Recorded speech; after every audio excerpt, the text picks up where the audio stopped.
দিয়ে যাচ্ছি আর আমার পাশ দিয়ে উল্টাভাবে গাড়ি যাচ্ছে, মানে কোন সময় যাতে অ্যাক্সিডেন্ট ঘটে তার কোনো ঠিক নেই। এভাবেই উল্টা যাচ্ছে গাড়িগুলো, অটোগুলো। তো আল্লাহ মাফ করুক, কোনো একটা অ্যাক্সিডেন্ট হতে সময় লাগবে না। তো এভাবে যে রিক্সাওয়ালারা উল্টা যায়, তাহলে আমার বিষয় আছে যে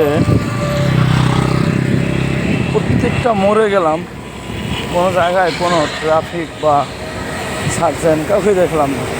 যার কারণে রিক্সাওয়ালা ভাইরা বা অটোওয়ালা ভাইরা যারা যেভাবে পারে উল্টা সোজা বেকা টেরা যে জানিয়ে যেতে পারে ওভাবেই চলে যাচ্ছে। আসলে কেউ ট্রাফিক আইন তো মানতেছে না, আপনাকে গুরুত্বও দিবেন। আপনি যতই বলেন যে ভাই সোজায় যান, আপনি এই রোডে কেন উল্টা, ওর আপনার হলেন, আপনি কী করেন, আপনি ওই সাইডে যান, এই যান, প্রাইভেট কার বন্ধু উল্টা আছে দেখেন, এই হচ্ছে অবস্থা। তো যেই আমরা যতই উন্নতন বলি উন্নত হবে কোনো সময় সম্ভব না যদি নিজেরা যদি উন্নত না হতে পারে। আমাদের মনটা হয়ে গেছে যে এই অবস্থা।